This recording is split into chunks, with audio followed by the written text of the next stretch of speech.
Right. Evening, everyone. I hope you've had a good week. To the people who've greeted me, thank you so much. For the rest of you, minus 25%. Right, tonight we're going to look at a bit of a historical walk through the theories that we've encountered over the last couple of years in your undergrad and in other training courses that you might have attended. So we're going to spend a bit of time looking at these theories, holding them up to the light, seeing why we have these theories and so forth. I'm going to mute this camera now, not it's muting. Right. So to look at the outcomes, we're going to look at why we need to know the history of our theories. We're going to look at how theories have evolved over time, and then also look at some of the main highlights in terms of the kind of things that guided our thinking in the world. And you can see the others there. The evolution to moving away from qualitative, the kind of impression things that we used to having quantitative theory step in, and then also this need to be able to be light on your feet from a contingency perspective. And then obviously we'll look at some of the headaches that we face today. Right. Tell me one of the theories that you've encountered over the last, I don't know how many ever years of study and work and in interacting with theories. One of the theories that you've encountered that you believe should be taken out of textbooks, that is not relevant anymore, that you're always surprised that it still is in textbooks, and you believe that it is so faulty that it shouldn't exist. If we could cancel a theory right now, what would that be? But some of the theories have been around for plus 100 years.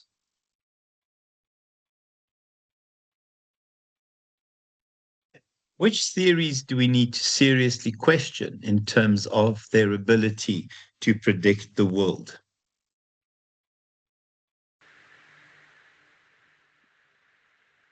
You need to mute yourself, the person that's just joined. Oh my gosh, guys, is this what we're going to do tonight with no one talking to me? Okay, I'll make sure that I mark the assignments very, very strictly because I'm annoyed now. Okay, guys, let's look at where we are. So, what a theory is, it is a framework, it is a best practice, it is our ability to create knowledge and present it in a way that will make certain suggestions about the world. So, the rule is still very, very relevant in that there's nothing as practical as a good theory. Let me say that again. There's nothing as practical as a good theory. Why is that a relevant comment still about theories? There's nothing as practical as a good theory.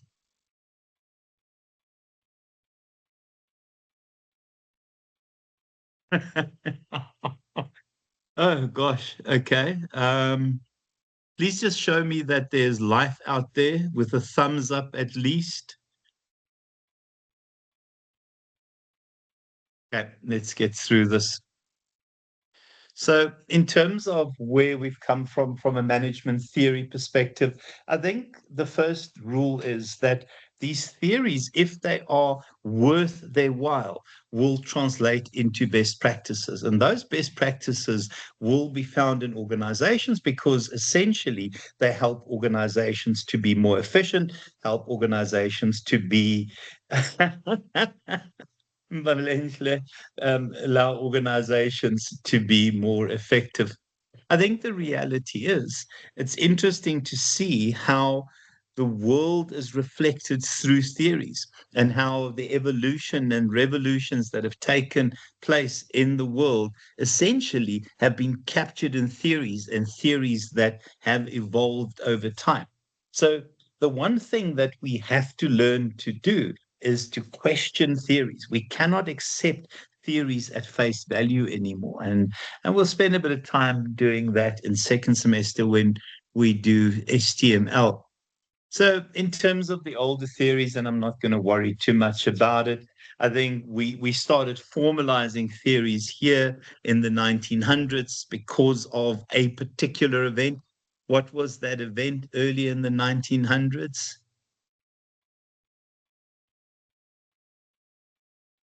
Thanks for that, Cameron. What was that one event that caused this upsurge in theories in the early 1900s?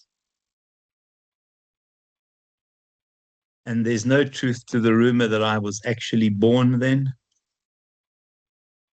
It's obviously, Kyle, well done. It's industrialization, where we all of a sudden had steam engines starting to perform within factories, and we were taking people off farmland, we were putting them into factories. We had mass exploitation of workers, and theories needed to be created because we needed to figure out how to get more out of workers, how to organize better, how to promote efficiency, how to promote effectiveness. So all of a sudden, we started looking at these best practices. We started looking at theories to suggest what we need to do in terms of this new factory type environment. So you can see some of the early management theories. I think the idea of, and it also, remember what I said, it's a reflection of the time. I mean, raise the working age for children, reduced hours, started supplying meals. And you can see some of the other things in terms of Babbage and in particular efficiency and production. I mean, this is quite scary. The biggest concern about that one is that we still have children working in mines in massively exploitative type environments. So when we look at a classical management perspective, it stands on two legs. The idea of scientific management, which is Taylor, and administrative management, which is around Fayolles and those kinds of theorists. So in terms of scientific management, the idea of scientific management was that rule number one is we need to narrow the jobs as much as possible. Secondly, once we've narrowed the job, we needed to make sure that we train the person to such an effect that this becomes intuitive, the performance of the task. And then we need measurements. In terms of the measurements, we need measurements for performance. We need measurements in terms of how long it would take certain tasks. We still see scientific management in action today, and I lecture a lot of these, so I'm concerned that I might be sharing something I'd shared previously. Who watches Formula One? And I hope that I haven't used this example already. Who watches Formula One? Thanks for that, Kyle. Anyone else? Oh, nice, Tamarin. Very, very nice. So, guys, if you ever watch Formula One, and you can go onto YouTube and check this as well, is that when a car goes into the pits, they will take four tires off, they'll replace four tires in under 3 seconds. And we see scientific management at play there because each of those individuals on the tire team have practiced and practiced and practiced, have perfected what they do. And you have this ability to see a well oiled machine in action. What is the fastest recorded pit stop in terms of tire change? I think it's under 2 seconds. I have a feeling that it actually is under 2 seconds.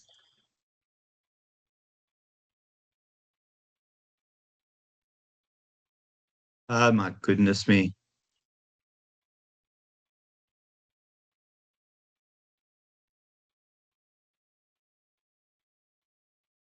Fast pit stop Formula One.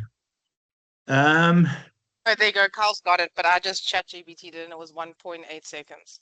Thank you so much for that. Thank you so much for that.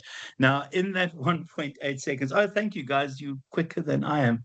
In that 1.8 seconds, the car comes to a standstill. They jack it up. They take the four tires off. They put four tires back on. Now, that is in the blink of an eye. And the scary part of it, if it's 2.8 seconds, the car would have lost 50 meters down the straight. That's why that 1.8 seconds is so important. It's been a while since they've got to that benchmark. I think it's a benchmark that will stand for a heck of a long time. But it is scientific management in action, because each of those guys is trained and they train the way sports teams do, and they practice and practice and practice, and every movement is measured, every movement is timed, and that is what gets you down to 1.8 seconds. Who is surprised by the 1.8 second mark? Who is surprised by 1 point? Because I certainly am surprised. I knew it was under. Yeah, Gensani, yeah. 1.8 seconds, a bit like stopping at total and asking for petrol. 1.8 seconds later. So the reality is this is super fast, and the Red Bull team still owns that record. My goodness me. But have a look at this. The 1.8 second stop is the benchmark for precision and teamwork. I mean, everyone is aspiring to get to that 1.8 seconds. If you ever get a chance, just go onto YouTube and have a glance at how quickly those go. And those of you that watch Formula One would have seen a lot of this already. So the reality is that you narrowly train a person into a very narrow job. You make them practice it until they become perfect. And on top of that, what you do is you measure the time it takes to do that job. So there are specific theories that belong to the scientific management group. Theorists, my apologies. The first one, looking at efficiency, Henry Gantt. Most of you have seen the Gantt chart, and some of you that are involved in project management would have used the Gantt chart when it comes to scheduling work. And then Emerson, that looked at the idea of specialized management roles. And that evolved into the administrative group. Henry Fayol gave us essentially what became planning, organizing, leading, and controlling. And then, yeah, the idea of bringing together scientific and administrative management, you can see some of it. Weber was a big proponent of having these tall structures, big on bureaucracy and the importance of roles, and removing the ability to think from workers, essentially giving them, again, very narrow instructions to follow. And then the idea of the importance of authority, the ability to give instructions and take action when people don't perform in terms of those instructions. So there's a lot that can be said in terms of this classical management theory. Now, remember, this stuff is over 100 years old. The first one, it became the foundation of what we have now. It started identifying the kinds of skills that we've spoken about, the management roles we've spoken about, and more importantly, the planning, the organizing, the leading, and the controlling. There are limitations. I think, first of all, it doesn't work in a world where everything has gone insane. It doesn't work where the environment changes rapidly. And then also, it ignores context. One of the problems with those theories is that an organization was seen as a Lego block building, and you could simply just plug another Lego block into this, and that Lego block would represent a particular theory. And the key one is that employees essentially were there to not think. They were there to work, and they were trained in a way that they could easily be replaced by another employee. Yeah, so the kinds of things are there. You can have a glance at that one. And then behavioral management theory. So at this point, there was a realization of the importance of employees. There was a realization that we cannot treat an employee like a machine. We cannot code a program to operate the way that essentially a person to operate the way that a machine does. And it became the essence of industrial psychology. And in fact, that's where my initial degree was in industrial psychology. So in terms of some of the specifics, this was a significant study. Anyone remember the Hawthorne studies from previous courses you've done? Anyone recall the essence of the Hawthorne studies?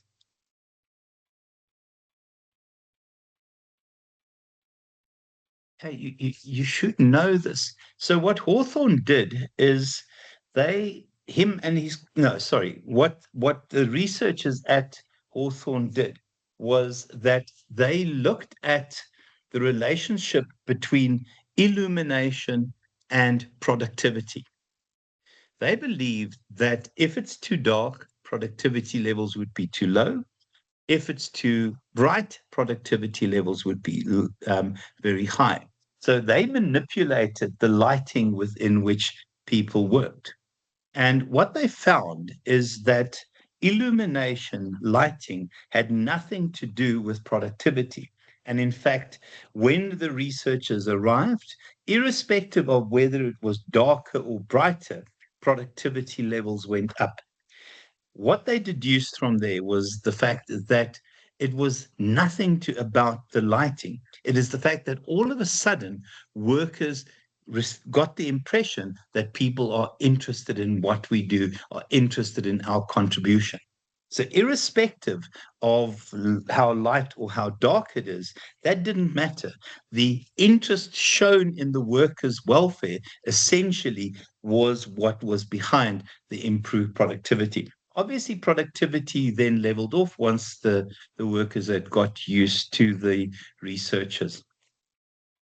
This is a keystone study in terms of where we are now, because it gave way to the human relations movement and the importance of people in the workplace. Others, guys, yeah, the rate busters, the overproducers, the underproducers, again, indicating the kind of people that would behave in a particular way and have a specific level of performance. I think the key thing in this is that we cannot just see an employee as a machine, and that we needed to look at the value of employees. Who is the most valuable employee in your organization? Who is the most valuable employee in your organization? The one where you work. Who is the most valuable employee? Let me ask it differently. Are people readily replaceable, or are there some people that cannot be replaced in an organization?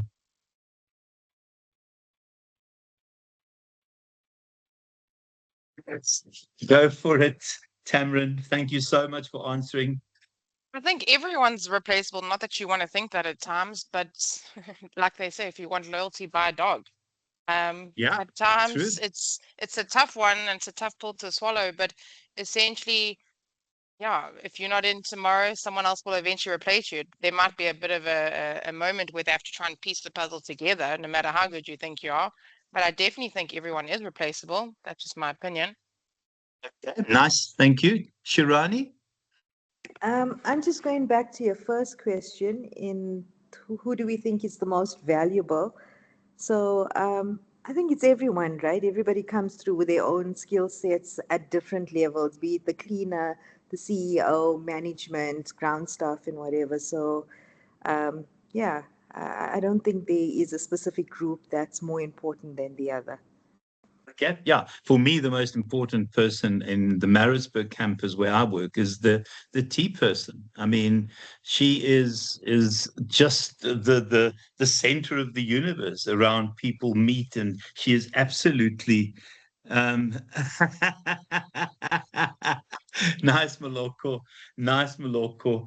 Ops team, yeah. Can I be honest with you? I still think that there are people in organizations that are irreplaceable. And when they leave, it often takes two people to do what that individual has done. It often reduces the level of performance of the organization in its entirety. And you're right, Tamron, everyone is replaceable, but some people are bloody difficult to replace.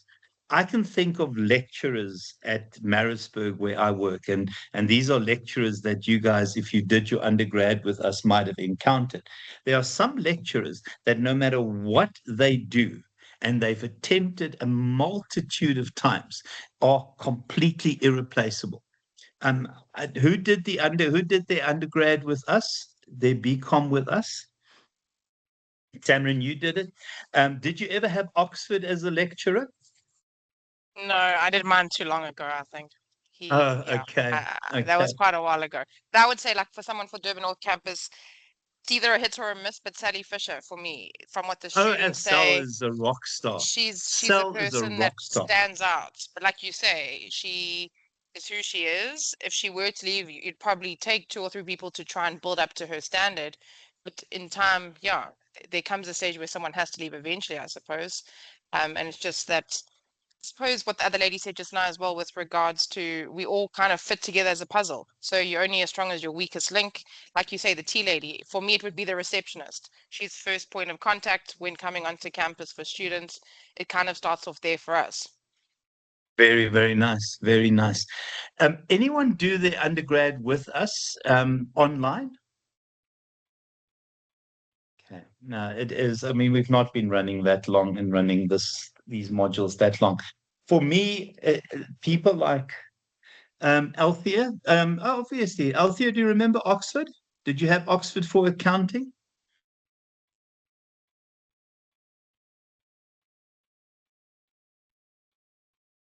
I didn't have him, but I heard lots about him. Yeah.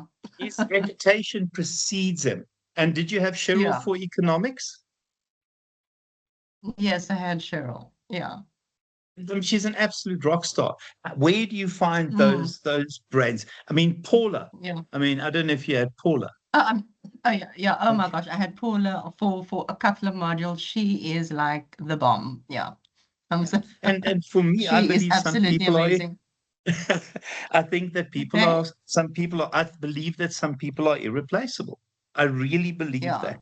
And yes, you'll There are replace them, certain people. but the Yeah. organization would be dented for a while. Sorry, go for it, Althea. Yeah. Yeah. No. No. No. Yeah. No. Just as I said, there were some lectures that were just that stood out for me in a big way. So yeah, those that you mentioned, definitely. Yeah. Yeah. No, I think there's some people that are difficult to replace, but that's the essence of the human relations movement. Nadine, yeah. Normally lecturers hate admin, so you must have really good admin because lecturers and admin don't often get along. Especially if they change the admin system, which our lovely Sims did over the weekend, and the whole platform looks different. Then you love your admin person. Yeah, I can't even get on to some, so I don't even comment about that. There's an administrative glitch when it came to me. Um, Guys, and then yeah, I think the reality is I must believe that there are people that cannot be replaced. And I 100% agree with you, Tamron. People can be replaced, but you cannot replace the essence of what makes that individual fantastic. Okay, so in terms of the human relations movement, I think the reality is that you have to consider the social context. You have to create an environment in an organization where people are allowed to be fantastic. So we've seen the evolution from narrow training, narrow focus, work like a machine to the realization of the importance of people. And this became the next part of that movement. Theory X and Theory Y. I don't know if anyone has encountered Theory X and Theory Y. Theory X essentially argues that these managers, based on their assumptions, assume that people are lazy, assume that people will work the system, assume that people need to be controlled, and assume that people, when left alone, cannot be trusted.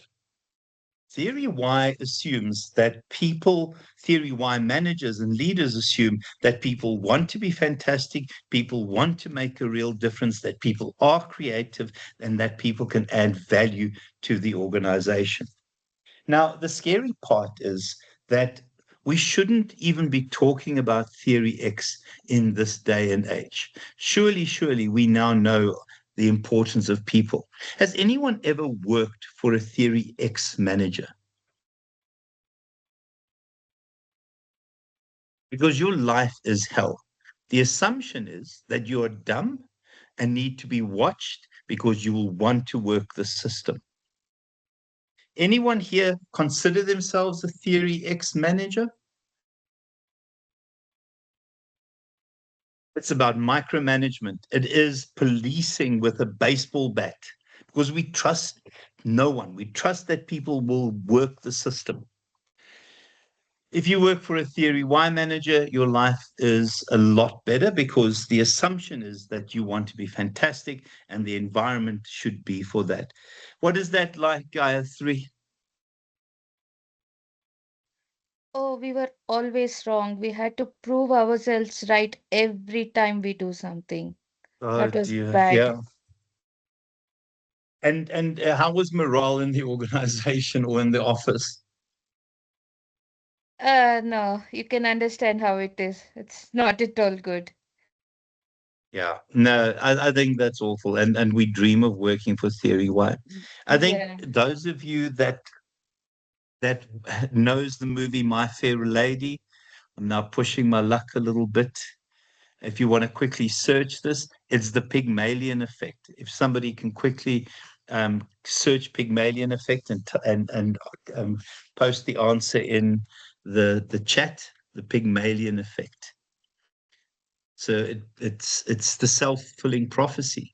What you get from people is what you expect from people is what you get. So the knock-on effect of each of these styles is if you assume that people are lazy and want to work the system and will cheat the system, you'll end up with those people. And it's the Pygmalion effect. Let me quickly. Has anyone heard of the movie My Fair Lady? I might misspell it, Pygmalion effect. I don't know how well that shows up. Okay. So essentially, high expectations lead to improved performance, low expectations lead to worse performance. So essentially, what you expect from somebody is what you get. Thank you so much for that, Mbalenhle. So what you expect from people is what you get. So initially, the assumption essentially then will result in certain behaviors, and you'll end up with a situation where you end up with the people you actually think you should have. I don't know if that makes any sense. So the kinds of things that are associated with X and Y are those there. I would hope that we do not encounter these individuals anymore. Sadly, though, I think they are still out there. It's a bit like dealing with an autocrat. And you can see how theory Y assumptions would translate into improved behavior. So you can also see how the evolution has happened in terms of how we view people, initially from machines to this realization of the value that people can add to an organization. So from there, we went to organizational behavior, and this is part of industrial psychology. And it looks at the organization in its entirety. It considers the human element in the organization, but within the context of the organization itself, within the context of the culture, the systems, the procedures, the rules, the way that we allocate tasks, etc. And essentially, the realization that ultimately the job of a manager is to create an organization where people are allowed to be fantastic. The thinking is if you create that kind of environment where people believe that they are successful if the organization is successful, and the other way around, the organization is successful when people believe they are successful, you end up with a situation of incredibly high performance, high creativity, wonderful innovation. If you ever get a chance, watch some videos on what it's like to work for Google. There are lots of videos. Google often is the employer of choice as well in America. So in terms of the contributions, the first bit, it started highlighting the importance of getting along with your supervisor, getting along with your colleagues. And then also it started focusing on these processes that allow for an organization to start considering the individual needs and the individual interests of workers. The key thing is that behavior is very difficult to predict. A certain motivation strategy for one person will not work for another person. I mean, a silly example, and we'll discuss this again. Who here says money motivates?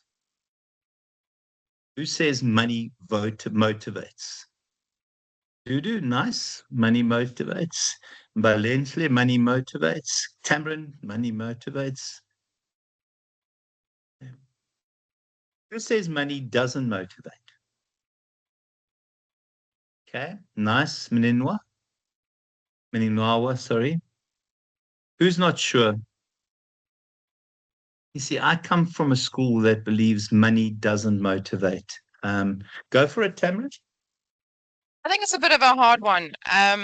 And just seeing it in sales, I mean, my team that That's works for exactly. me is Rajesh will always ask the campus head, and I often sit there and just keep quiet when he asks in an interview with a potential student advisor. They obviously get a basic, and they do get commission for hitting certain targets.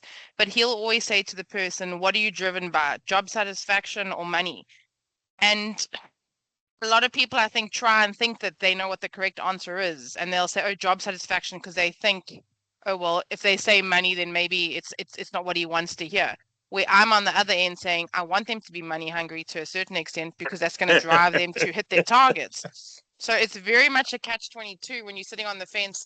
I think there needs to be a fair balance of both to a certain extent. But I feel that the younger generation are definitely more motivated nowadays by money. Yeah, and it is a generational thing. I think for me, money must be the consequence of doing something you love, not the reason for doing it. Let me say that again. Money must be the consequence of doing something you love, not the reason for doing it. Any comments about that? Because if you only work for money, I mean, we've seen people do the most absurd things for money. Go for it, Meninawa. Sorry, still getting it wrong. No problem.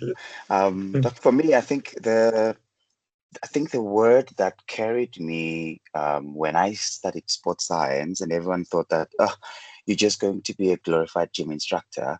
And I said, absolutely not. I'm passionate about what I do. And I think passion drove me to be successful, that my work speaks for itself to an extent where then the money came because everyone knew my work, kind of thing. So I think I love to say passion drives you to be able to achieve and be able to earn your worth. Absolutely. Absolutely. Yeah, nicely put. I think if you work for money, you might end up in jobs that you absolutely hate. And I know that might not make sense, because you can go work, if you work for money, you can go onto an oil rig where you get paid $100,000 a week, but the chances of dying are extreme. I'm not that desperate for money, but to also just say sometimes people are desperate. And I think that's where the balance between what you're saying, Maninawa, and what Tamron is saying is important. Who wants to, Jaime Valenci, explain Ikigai for me? It's that Japanese theory where Yeah.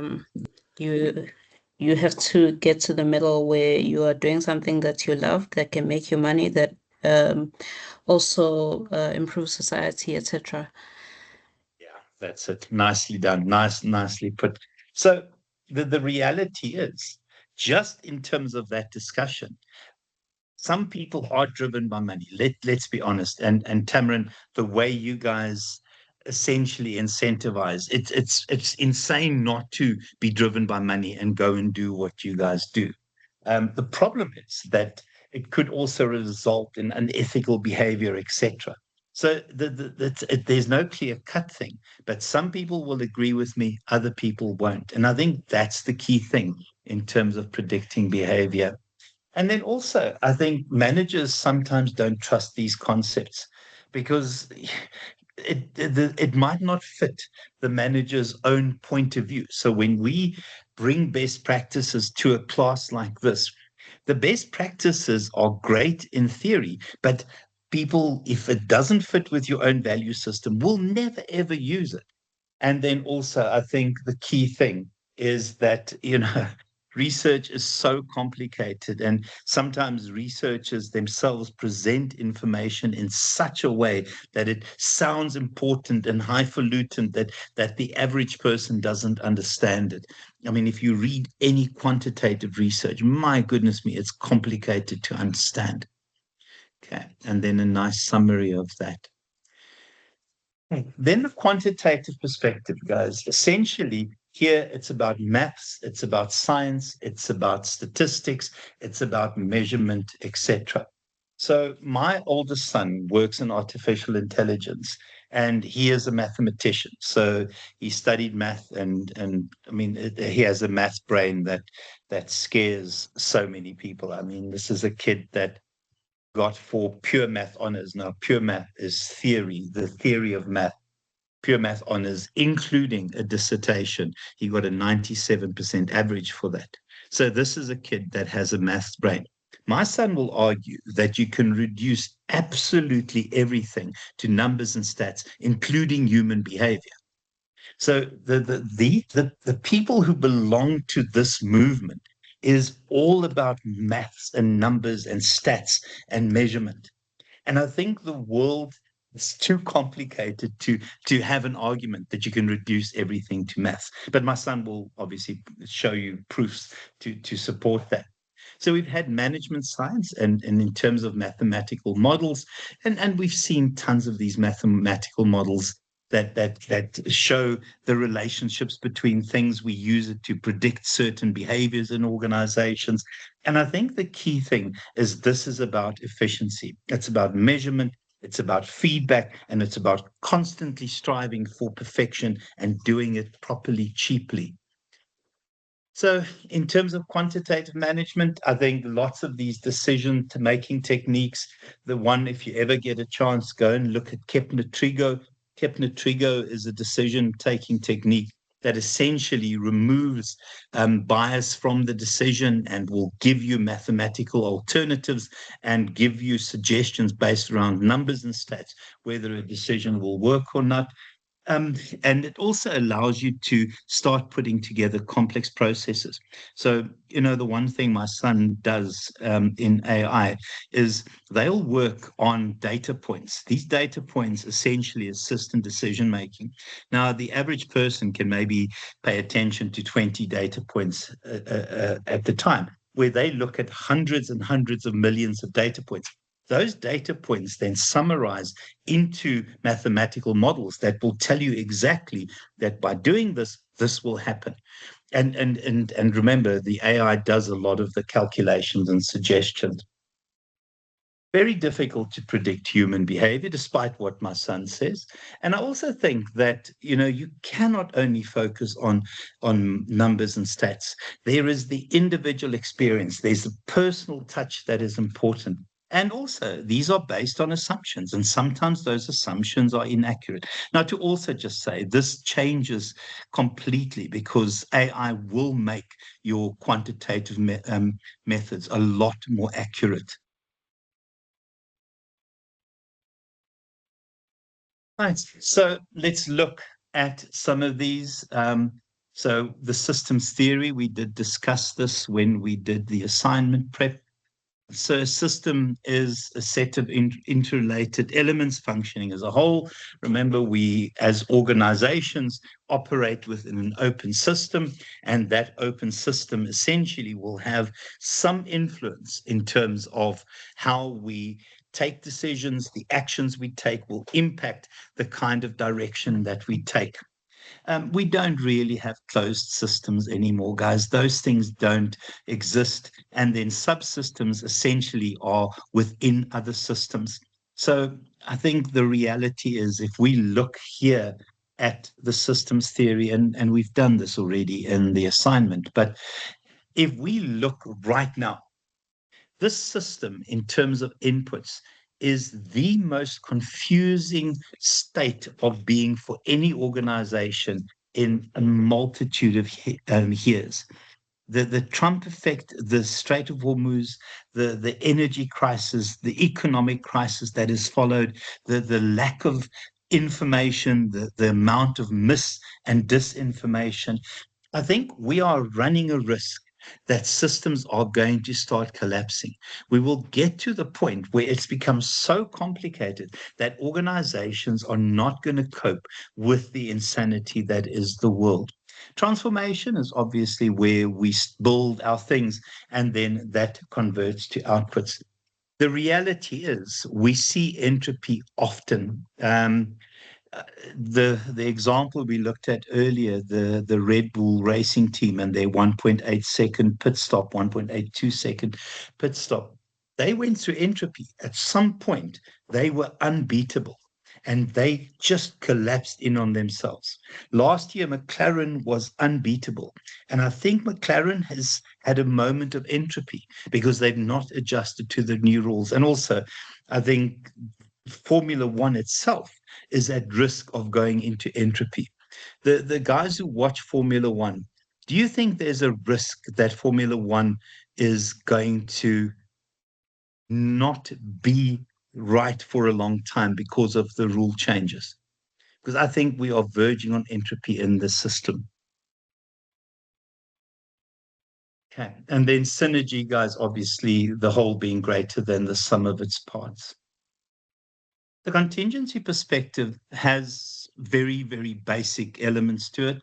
The first one is that no single theory fits every situation and that you have to adjust your style, your thinking, your behavior, your best practices in line with the realities of the world.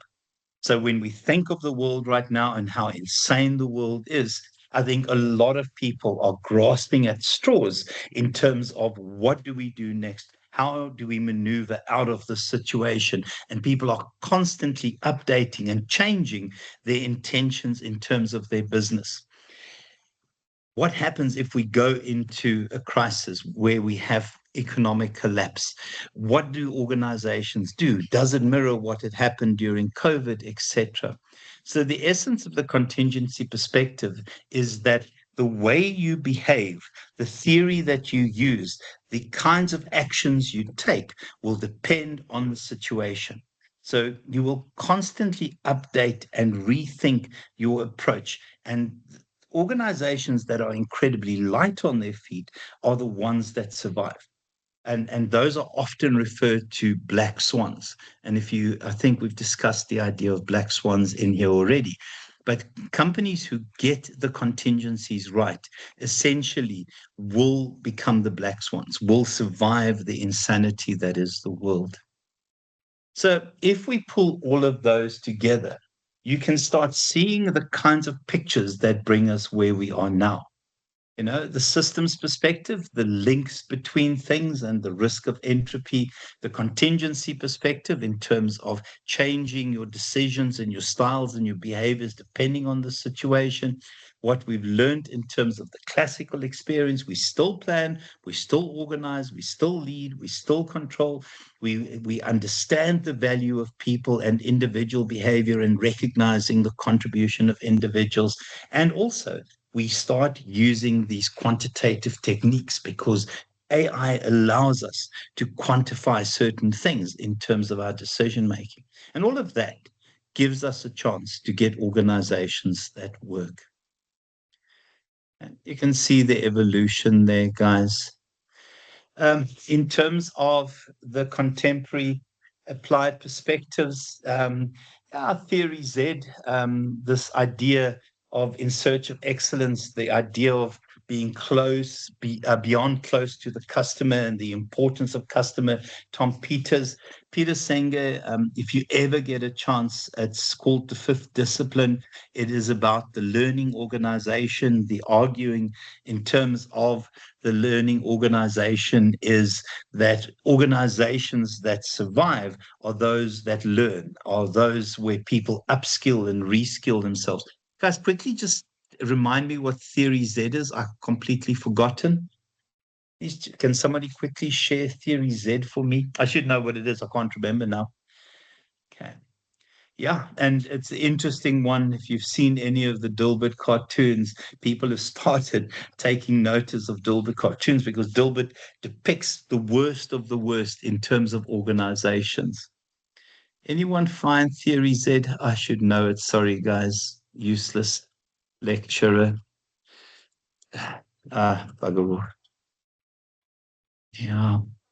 It's yeah, sorry, guys. Thank you so much. Yeah, the idea that essentially we can learn from both American and Western American traditions and Japanese traditions, the idea of long-term employment, the focus on the individual. Yeah, thank you for that one.